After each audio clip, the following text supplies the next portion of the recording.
Bonjour Denis Mukwege. Bonjour Madame Mongelo. Tout d'abord, merci de nous accorder cet entretien lors de votre court séjour à Paris.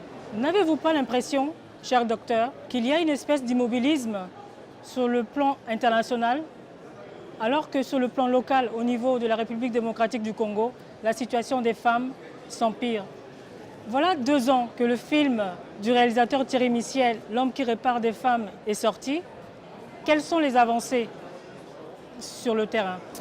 Merci Madame. D'abord, je tiens à vous remercier et remercier la mairie de Choisy pour avoir finalement choisi ce thème qui porte sur la paix et la sécurité.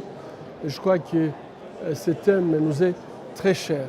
Pourquoi? Puisque nous avions constaté dans notre expérience, et si vous prenez nos statistiques, à chaque fois quand il y a l'insécurité, quand il n'y a pas la paix, ça s'exprime au niveau du nombre de malades que nous recevons à l'hôpital, spécialement les femmes, avec des lésions diverses sur le plan génital dues au viol. Donc si on doit combattre cette atrocité qui se passe sur le corps des femmes, je crois que la première chose, c'est lutter contre l'insécurité.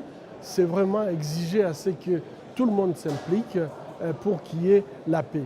C'est pour cette raison d'ailleurs que le 12, le 13 et le 14 septembre de cette année, nous allons essayer de réunir toutes les femmes de la République démocratique du Congo pour qu'elles viennent ensemble et poser effectivement cette question de savoir quelle est la signification des 1325.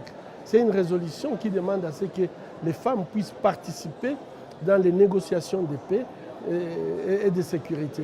Mais quand il s'agit de la République démocratique du Congo, les femmes sont toujours exclues de ces négociations. Et lorsqu'on fait des négociations qui concernent la paix et la sécurité et que les femmes ne sont pas autour de la table, souvent c'est les combats pour le positionnement, les combats pour le pouvoir, alors que les femmes se battent pour la vie. Et je crois qu'il est très très important à cette conférence qu'on aura les 12, les 13 et les 14 à Kinshasa, c'est pour mettre cette question sur la table et pouvoir discuter sérieusement quelle est la part des femmes dans tout ce qui se passe en République démocratique du Congo. Lorsque nous devons parler de la situation, aujourd'hui nous sommes désolés puisque la crise qui jusque-là a été appelée la crise de l'Est est en train de se déplacer vers l'Ouest et on voit, comme on avait vu dans l'Est de la République démocratique du Congo, le silence ou très peu d'action pour, par exemple, tous les réfugiés qui quittent aujourd'hui les Kasaï pour se réfugier en Angola.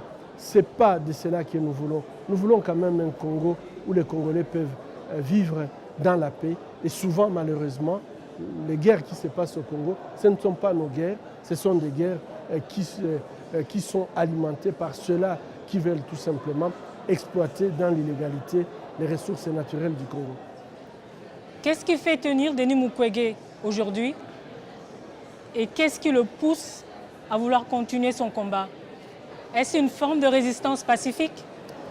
Je crois que nous sommes en train effectivement d'organiser des mouvements de jeunes pacifiques pour qu'il y ait une résistance citoyenne. Je crois que c'est de notre droit de pouvoir réclamer que notre constitution soit respectée. Et ceci lorsqu'on le fait de façon non violente, pacifique, la Constitution aussi nous l'autorise de le faire.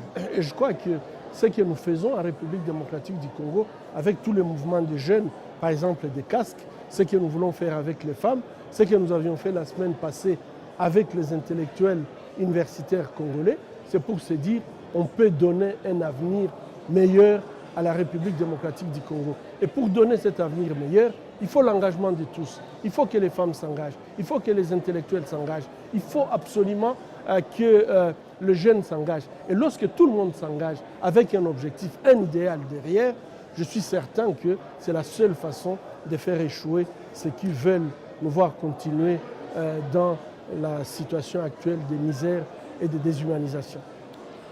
On viole les femmes, on détruit leur appareil génital pour qu'elles ne puissent plus donner la vie.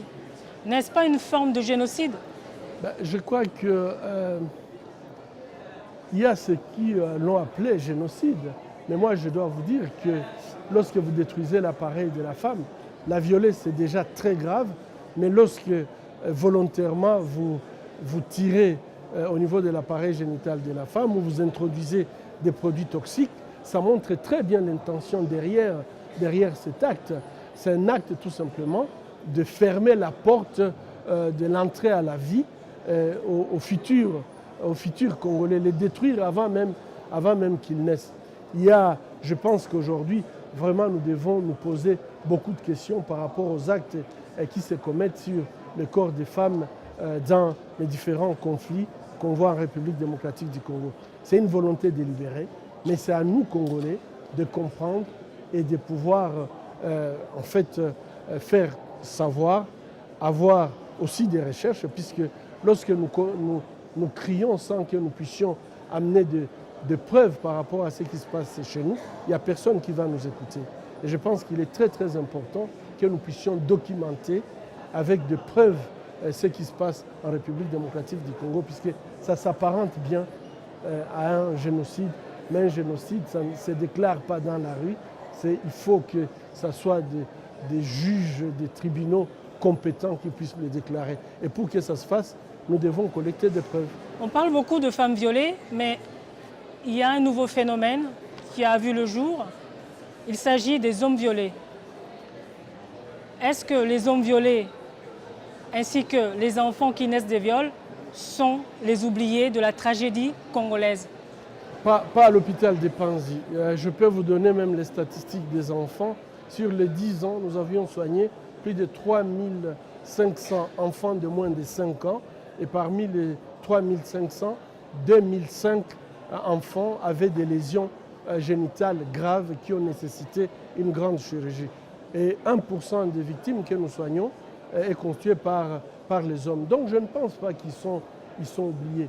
Quoique plus de 90% des victimes que nous soignons sont des femmes, mais ce n'est pas que les hommes et les enfants sont oubliés dans ce que nous soignons.